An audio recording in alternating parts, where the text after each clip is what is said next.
پر فرماتے ہیں جب میں 16 برس کا ہو گیا، یہ امام بخاری کا قول ہے، فرماتے ہیں حفظت کتب ابن المبارک و وکی و عرفت کلام ہؤلاء یعنی اصحاب الرائے، یعنی کلام اصحاب الرائے۔ فرمایا جب میں 16 برس کو ہو گیا تو میں نے امام عبداللہ بن مبارک اور امام وکی بن الجراح اور تمام اہل الرائے کی کتابیں میں نے حفظ تو زبانی حفظ کر لی تھی۔ یہ بات بڑی اہم ہے۔ یہاں پھر امام بخاری کا امام اعظم ابو حنیفہ کے ساتھ ایک تعلق ثابت ہوتا ہے۔ یہ بات سمجھنے والی ہے، امام بخاری امام عبداللہ بن مبارک سے تو ملے نہیں، امام عبداللہ بن مبارک کی وفات پہلے ہو گئی تھی، وکی بن الجراح بھی 192 ہجری میں وفات پا گئے تھے، امام عبداللہ بن مبارک بھی امام بخاری سے پہلے وفات پا گئے تھے، ان کی کتابیں امام بخاری کے پاس کہاں سے آ گئیں؟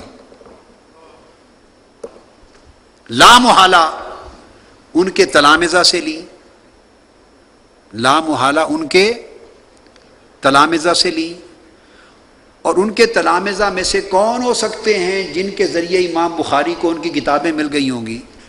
میں نے واضح کر دیا کہ سب سے بڑے تلمیذ اور شاگرد ان کے امام عبداللہ بن مبارک کے تو خود امام بخاری کے والد امام اسماعیل بن ابراہیم خود تھے۔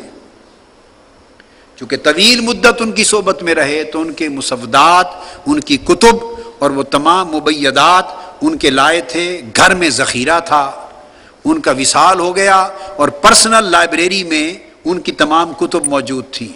اور امام عبداللہ بن مبارک اور وہؤلاء کتب اہل الرائے، اہل الرائے کنہیں کہتے تھے یاد رکھ لیں۔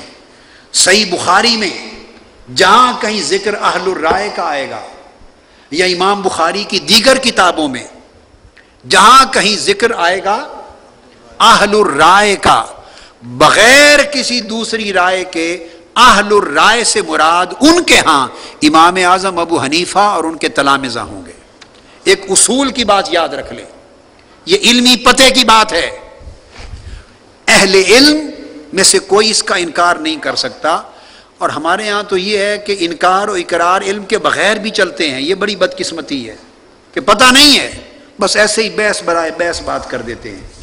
تو اہل الرائے امام بخاری اور امام بخاری کے علاوہ اس دور کا اگر کوئی شخص ائمہ میں سے لکھے گا تو سمجھ لیں کہ اس سے مراد کوئی دوسرا امام اور کوئی دوسرا فرد نہیں ہے، اس سے مراد امام اعظم ابو حنیفہ اور ان کے تلامذہ ہے۔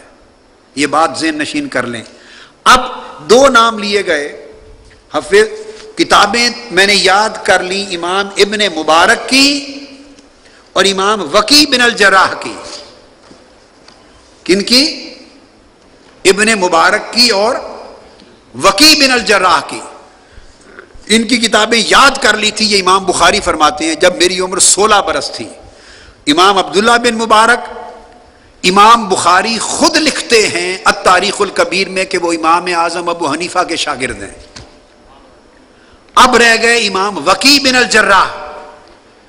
خطیب بغدادی نے تاریخ بغداد میں لکھا ہے، جامع بیان العلم میں امام ابن عبد البر نے لکھا ہے، امام مزی تہذیب الکمال میں لکھتے ہیں، امام جلال الدین سیوطی تبییض الصحیفہ میں لکھتے ہیں، امام ابن حجر مکی الخیرات الحسان میں لکھتے ہیں۔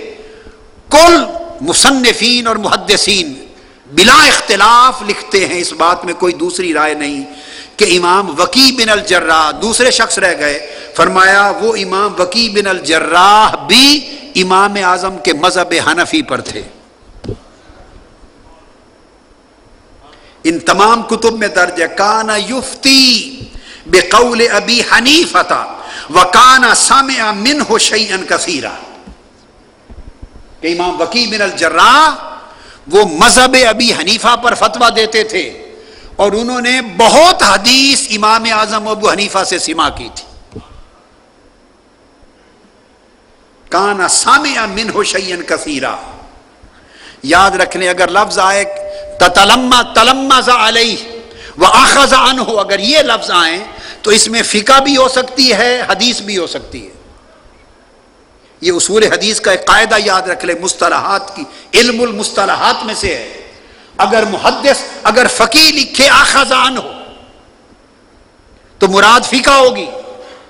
اگر لکھنے والا محدث ہو اور وہ لکھے سامع منہ، کیا لکھے؟ سامع منہ، محدث لکھے، تو اس کا معنی کبھی علم الفقہ نہیں ہوگا، علم الحدیث ہوگا.